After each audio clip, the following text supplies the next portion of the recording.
Hello and welcome to part 1 of 5 minutes with the US President. 5 minutes of interesting and informative information about the United Synagogue.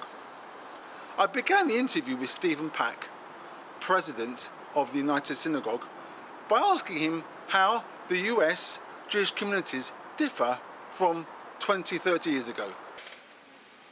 I think there are some quite big differences. Some are good and some are not. I think in 30 years ago, it was very much the tradition that you were brought up in a United Synagogue household. You automatically joined the United Synagogue. You went to shul. You didn't really question it very much. That's what you did. I think that's no longer the case. I think people now, there's a lot more competition, different influences on people, both the right and the left. A lot of people are unaffiliated. A lot of people decide they don't want to join a shul. They don't see why they need to. So I think we've now got to become much more of an outreach organisation than we ever have before, because we have to convince people that it's the right thing.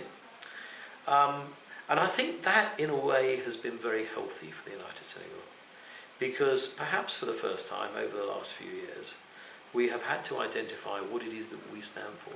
What is our product? What are we selling? What's our brand? What do we stand for? And we've realised, actually, we have a pretty good answer to that. That we stand for authentic, inclusive, modern Judaism in a way which sets us apart from the other organisations, and it's a very, very powerful product, and we can, I think, move into a situation where we encourage people to join, not because it's just what their parents did, but because they want to identify with it and they want to be part of it. I think that's really been a good thing for us, painful process. So the US had to realise its issues that it had, and has had to obviously, perhaps create new boundaries and new goalposts. I think so, and a good example of that is Tribe, where we realised we had, there's a young generation of people who we wanted to have a connection with them. And we've now got, I think, 15,000 people signed up. It's a great initiative, Tribe, isn't it? It is a marvellous initiative, and I think what it's done is to enable us to have a connection with the younger people, from babies going right through to they go through their youth, and then to university, and then hopefully to become members of the United Synagogue. And we've had to think about all the ways in which we can attract people of that age group, or those various age groups, what we can do to bring them in and connect with them. And I think it's been a really good thing, and it is paying dividends. And we had a survey recently of university students, and one of the questions they were asked was, what Jewish organisations do you identify with? And Tribe came up really high on that list of being, other than their local community, Tribe was something that they identified with, and that we were very pleased about that, because it showed it's got some real traction. So I think that those are two things which are different. The other thing I just would mention is, as I think we move forward, we see the United Synagogue being more of a coat of many colours, and less of something which is kind of a monochrome thing. What does that mean then, a coat of many colours? I think what it means is you wouldn't necessarily get exactly the same service and one size fits all wherever you happen to go.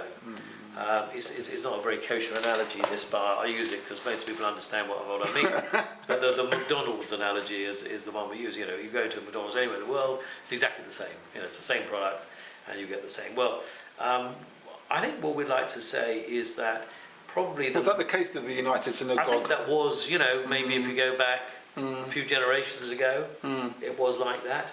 Now it isn't. I think if a local rabbi and the local honorary officers feel something's right for their community, communities are different, we should let them do it. Yeah. Absolutely. They know better. It's the same point as one we covered earlier in the interview, when, say, local communities tend to know best. They're living with it day by day. So if a local rabbi and local honorary officers think something's right for them, and they're not breaching halakha, we are an orthodox organisation, so we can't breach halakha, but provided that they're not doing that, then why shouldn't we let them do what they feel is right for them? And that's why I think we will end up with something which is right, fit for purpose for the various locations. And I think if you look at the reach of the organisation, if you take let's take one of the smaller shores in one of our less central locations, somewhere like Sutton was a good example, where people in that community hugely committed. They love to have various activities to involve with their shul. They keep their minyanim going, but those people don't have the same wish list as Kinloss. I understand. Yeah. So we shouldn't say you've got to have the same in Kinloss as you have in Sutton. It won't work. Watch this space for part 2 of 5 Minutes with the US President. David Barry, Jewish Online Magazine, with the US President.